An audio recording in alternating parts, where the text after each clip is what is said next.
Just put that over there. What's going on, guys? Well, basically, I'm moving out. I'm sick to death of these neighbours next door. They're driving me absolutely nuts. So I'm moving out. And I'm just getting my boxes all packed up. Whew. Yeah.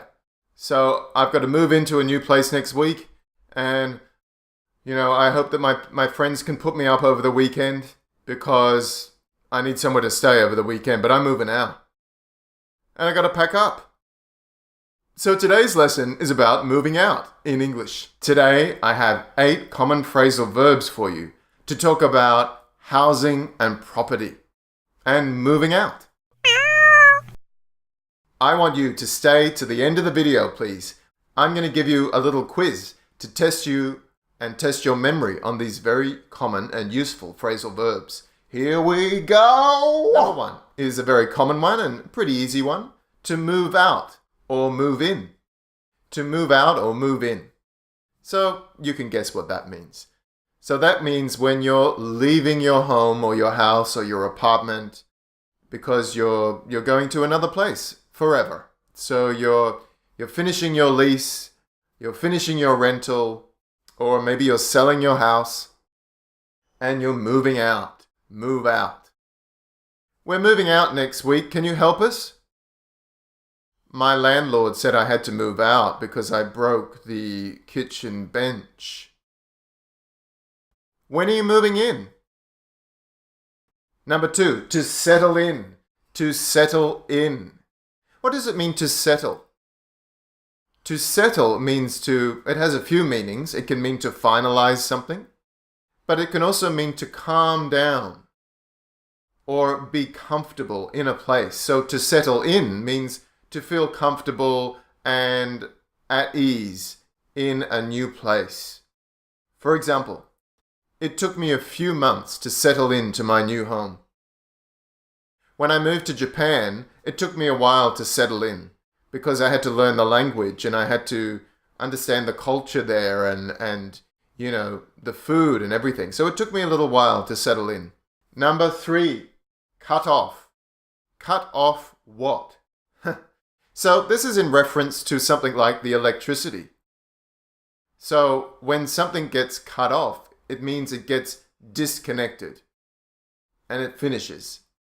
For example, our Wi-Fi got cut off last night and we couldn't use the internet. We have to pay the electricity bill or they'll cut it off. This one can be separated, as you heard then. Cut something off. Cut it off. Number 4. This is an interesting one. To put someone up for the night. To put someone up. So at the beginning, you heard me say, I hope my friends can put me up over the weekend. What do you think it means? If someone puts me up, does it mean that I stay at their home? Yes. So when you put someone up, it means you allow someone to stay at your home for a night or a few nights for free. Free accommodation. Usually with your friends, of course. My brother was so great when I visited last year. He put me up all week.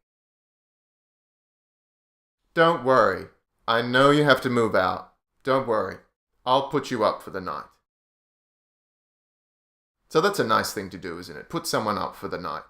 That means you just let them stay. Usually when someone is in a bad situation and they don't have anywhere to stay, you can put them up for a night. Number 5, to build in or to build something in. This can be separated. So to build something into your home, means to install something new into the place. Usually some kind of furniture, like a wardrobe or bookshelves or shelves. Something that was not there before. For example, I think we need to get some shelves built into this kitchen. Number 6, build on. Build on. Now this is similar to build in, but it means to put an extension onto the home. So if you're doing renovations, if you own the place and you're doing some kind of renovations, You might want to build something on. It can also be separated. Build something on. For example, when we bought our new home, it did not have a garage, so we got a garage built on. Or we built on a garage. You could also build on another room if you want to extend your home. Number 7. Tear down. To tear down or tear something down. This one can also be separated. That building next door is being torn down. Passive sentence. Is being torn down. So to tear something down or to tear down something means to destroy it and completely destroy it and bring it down to the ground. So sometimes buildings have to be torn down by other people, by a company, by a demolition company. So that's why I'm using passive, because someone does it for you. The building is torn down. They are tearing down the building, you could say. I think we should tear down those old shelves on the wall. I don't like them. And finally, to pack up. To pack up. So this is pretty easy, isn't it? You know what pack means?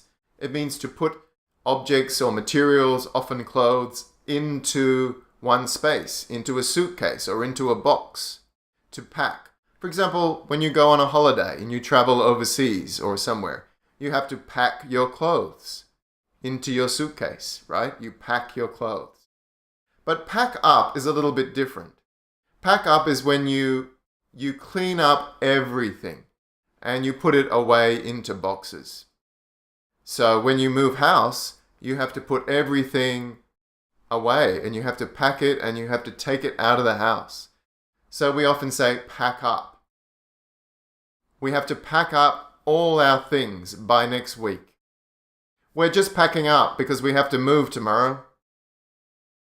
You can also use this at the end of an event or some kind of show or seminar. At the end of the big seminar, everyone helped to pack everything up. So that means they put all the chairs away and all the food into the rubbish.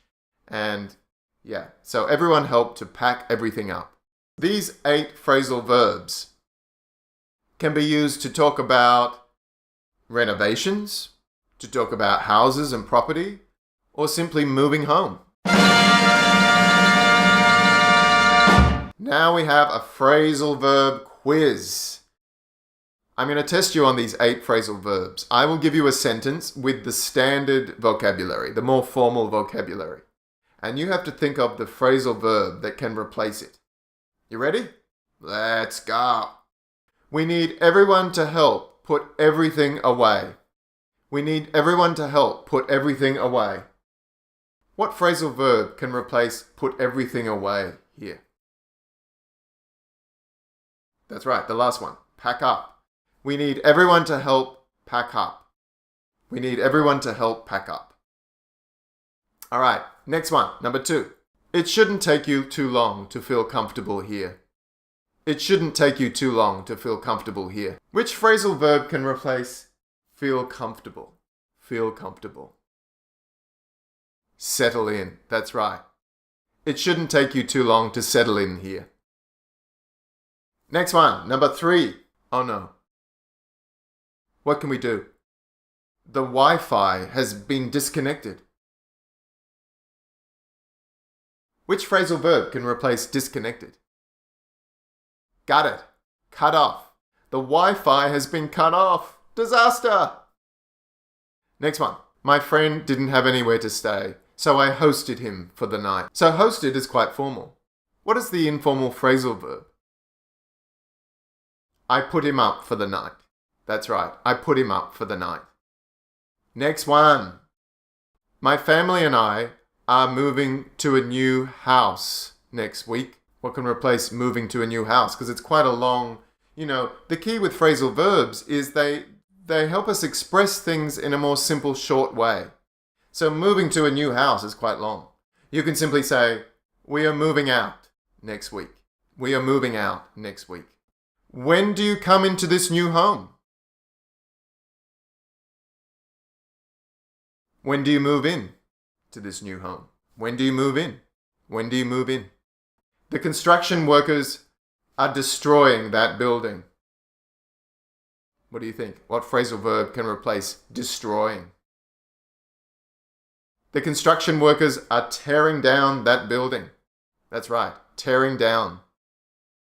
So, destroy can have a negative meaning, but sometimes it's necessary. It should really be demolishing that building. They demolish the building. When we tear something down, we do it because we need to do it. We're not just being violent. We actually need to demolish the building. So we're tearing it down. Let's go into two more. We're going to have a new bookshelf installed into our living room. What can replace installed? We're going to have a new bookshelf built in to our living room. Built in. Great. And the last one, I think you can guess what this last one is. My friend has decided to add an attic onto his house. My friend has decided to build on an attic onto his house. Or build an attic onto his house. So there you go. Excellent. I really hope you enjoyed it. And I would love to see you in more of my lessons. So don't forget to subscribe down here. Subscribe to my channel. Keep following. If you want to know when my videos come through, just click the notification bell in the top right-hand page of the YouTube. So you've just got to click on this to get notifications so you know when my videos are coming. All right. I hope to see you soon. Bye.